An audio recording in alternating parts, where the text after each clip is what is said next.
It's one thing to have potential, it's another thing to bring out that potential into the world. But what happens if you're someone who doesn't need to bring out all their potential in order to get something done? On one hand, they're lucky because they don't need to try as hard in order to get that thing done. But perhaps on the other hand, they feel caged by how low the standards of the world are. If you're in that situation where you're someone who's driven and he feels the need to push towards the goals, the motivation to push forward, that ultimately falls on you to be the one to continue to keep yourself fueled, to continue to push forward. And in times when you're really not feeling like it, that can be daunting or tiring. So that's one thing to keep note of. Like everyone else, you're someone who would like to fit in, to have a place you belong. And it's all in well when you're able to have fun with people, to be close with them, but perhaps what they don't know is that you yourself are holding yourself back in order to preserve the harmony of the relationship or to keep the relationship working out well. Perhaps you're doing that out of the fear of how they would react or what they would say. Perhaps you were to stop holding back, and because you're holding back, you're finding other ways to connect with them without letting all of your potential out. But perhaps, however, in doing all of this, you keep on telling yourself that you're doing this to preserve the harmony of the relationship where you're holding yourself back. But perhaps it's not really about the harmony of the relationship, but rather you're afraid to confront and look your deep dark self straight in the eye and confront them. So because you're afraid of doing that, you look to other things to justify why you're holding back. Now, after forming the habit of pleasing people, even if you wouldn't want to admit that you're pleasing people, well, such as you are now by holding back, you're actually afraid as your current self to look at your potential self or the self that is, well, your best self or your potential. You're afraid of looking that person in the eye and letting it roam free because perhaps you're afraid of the distraction that it might cause in whatever conjured up mindset that you've created for yourself. Or you don't want to be in a situation where that animal that you've let out now has characteristics that you don't want to associate yourself with. And in this case, I use animal because in some sense letting your potential out is like you don't know what's coming out. You know that it's more like a fiery ball of potential that once let out, you don't know how it's going to manifest in the world. So in some sense it's an animal because it keeps on begging day in day out to be let out, but you won't let it, so you keep it caged. And well, with each day that passes by where you're not letting this animal out, you somewhat suffer as well in trying to keep it in for reasons that you know are, well, rubbish, or well, they're not really valid reasons in any stretch of the matter given the immensity of the situation that you're dealing with. But you do it anyway because it's the fear of what would happen if you let it out that motivates you. But in all of this, let's be fair, it's not really the fear of letting this animal go that is actually the major thing that is keeping it inside. It's rather that all those many years ago you felt the reason to keep it locked up, not because you felt the reason to hold yourself back for other people, but really it's because you're running away from being ridiculed by your own peers for being different. And well, in all the many years of trying to please the people around you, or at least trying to create relationships or friendships with the people around you without really being your true self, or while withholding yourself back, none of them have really worked.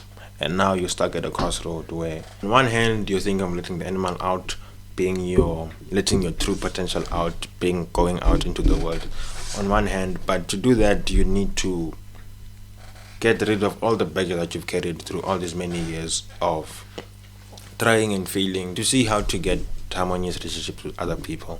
So that's on the one hand. So it's time to dismantle that baggage, and then there's also what other future considerations you have to think about by being this true self of yours and accepting this true self of yours, that this is who you are no matter what things may come along in the future. So that's on one road, but then on the other road there's keeping in line with what you've done, continuing with the baggage, continuing to perhaps try to make relationships work even without, by trying to holding yourself back, not letting yourself go out, and in some sense perhaps maybe conform with the way things are going or the way things are done. But to do this, however, you would practically be walking dead, where you're living but without really a soul in your body. At the end of the day, it really is your decision to make on which path you choose to walk on. Both paths have their thorns and roses, meaning that they both have their obstacles that you need to conquer, and on the other side, they both have things that make them appealing. And in all of this, there isn't really a right choice for you to make. Just that there's a choice that should be made, and when you make that choice, you have to somewhat live with the consequences of making that choice for the rest of your life. Now, as a last point for me to finish this off, on my side, sure, I've done what I could to make things work with other people without compromising myself too much. But the thing that I was most afraid of was sounding a bit too philosophical, a bit too in depth, or saying things that perhaps a bit too impactful, or rather, saying things where the other person really doesn't really know how to respond, or they don't really have a response, or that perhaps maybe being right all the time enough when I go into maybe philosophical analysis or something.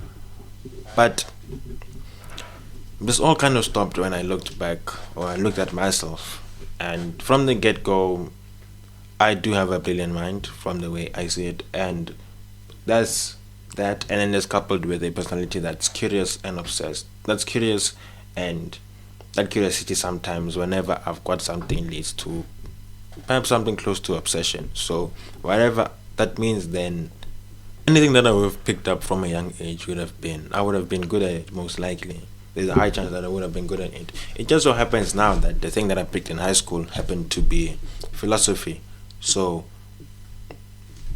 that's just what I dived into then. But looking at the sphere, if there was anything else, that would have been the thing that I've been drawn to, or dived a lot deeper into.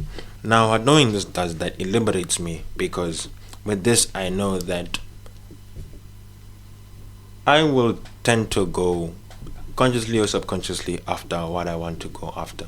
So what I want to do, that's what I will go after. Now, at the end of the day, with all that has happened, with me trying to perhaps create harmonious relationships with people without compromising myself too much, or trying things but with them not working out, what all of this has left me with is that, sure, perhaps now I think it's about time that I actually tried to looked into myself, or rather tried to actually be myself properly, and not holding back as much anymore, and just being free, really, at the end of it all.